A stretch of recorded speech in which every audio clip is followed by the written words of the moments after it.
Oh, good morning. Good morning. Good morning, everybody. It is 7:08. It's time for 7 minutes sunshine with me, Tom Grody. Thanks for joining me this morning. I appreciate it. It's good to see you. As always, definitely great to see you this morning on this Monday morning, heading into Thanksgiving week.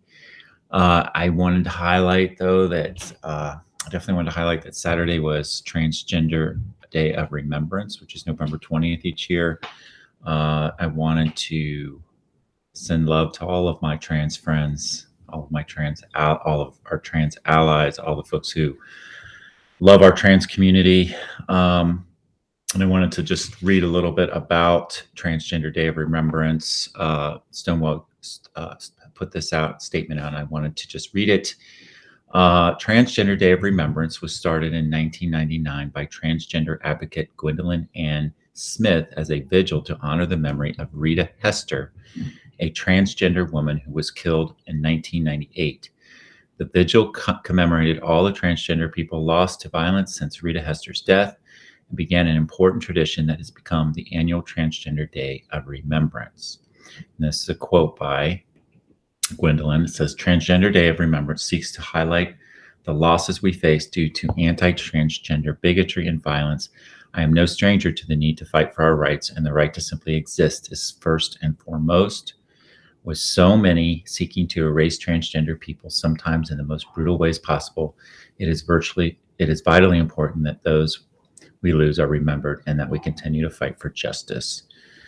So, and then I know that actually this year has been a record year for the murder of transgender folks, particularly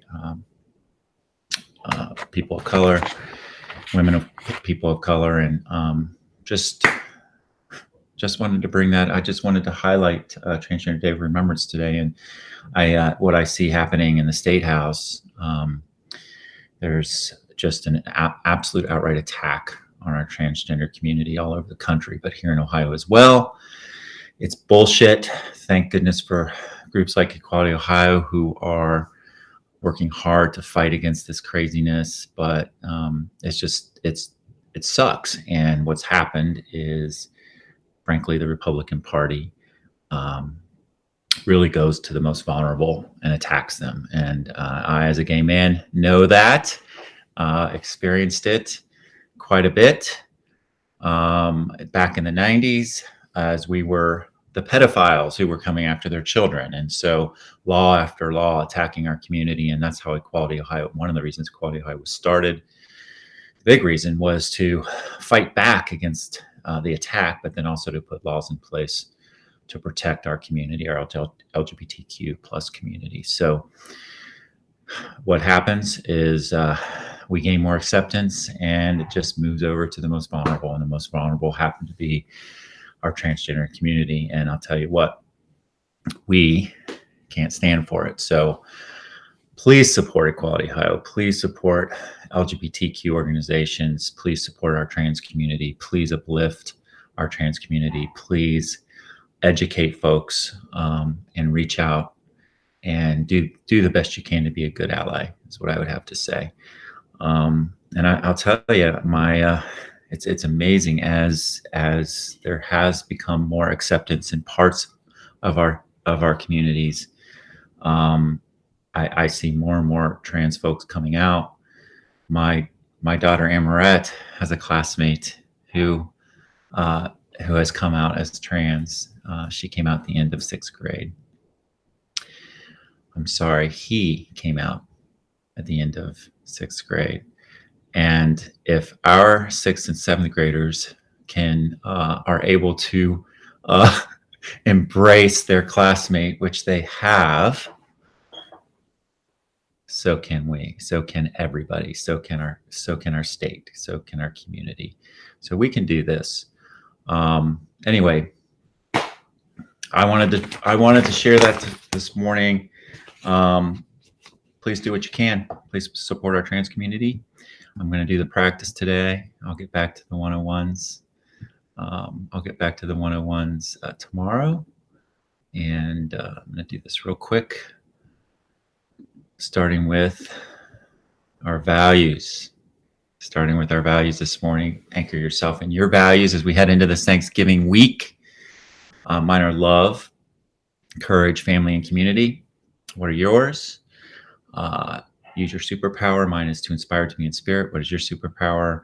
And then reach out to the folks you love most in the world. Make sure you tell them that you love them. There's a picture of my family there. I tell them every day. I drive them crazy. And then remember that we are worthy. We are deserving of respect and high regard simply because we exist. Know that right here that we are worthy. It is the number one thing that we can do.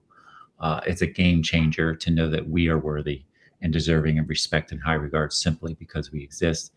And then, of course, the Dalai Lama, think each morning as we wake up that we are lucky to have woken up, that we have a precious human life, and we are not going to waste it. You can see there a picture, Rick and I meeting the Dalai Lama. That was a transformative day. That was a transformative day. Then remember your self-care. Always start by holding yourself in the palm of your hands. Always start by loving yourself. And then drink lots of water, eat lots of fruits and vegetables, and exercise. Take good care of yourself. We have this one body. Let's take care of it. And when you do all that stuff, you're also taking care of your emotions and your mind and all of it. And I know that gratitude can change everything. So let's have a gratitude mindset. It attracts more of what you want into your life instead of repelling it. And then God grant me the serenity to accept the things that I cannot change, the courage to change the things that I can, and the wisdom to know the difference. So what we can control versus what we cannot. And then remember that we are the light. That is, when you can't find the sunshine, be the sunshine, for there is always light if only we are brave enough to see it, if only we are brave enough to be it. And as we let our own light shine, we unconsciously give other people permission to do the same. As we are liberated from our own fear, our presence automatically liberates others.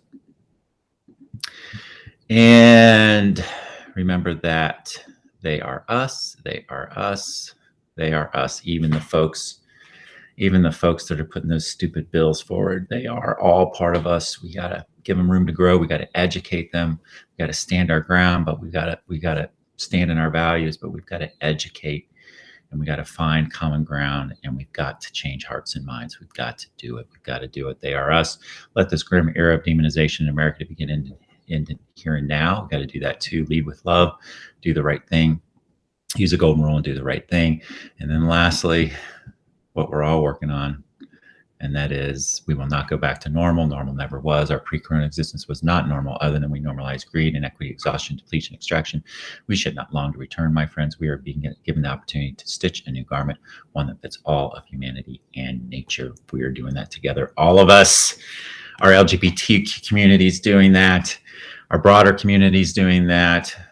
We're all doing that. We're stitching a new garment, and we got to make sure everyone fits in it. And we got to give everybody a chance to grow through that process as well. I hope you have a great Monday today. And remember, even when it's really damn cloudy out, the sun is always shining, and you are the sunshine. And I will see you tomorrow. Take care. Bye.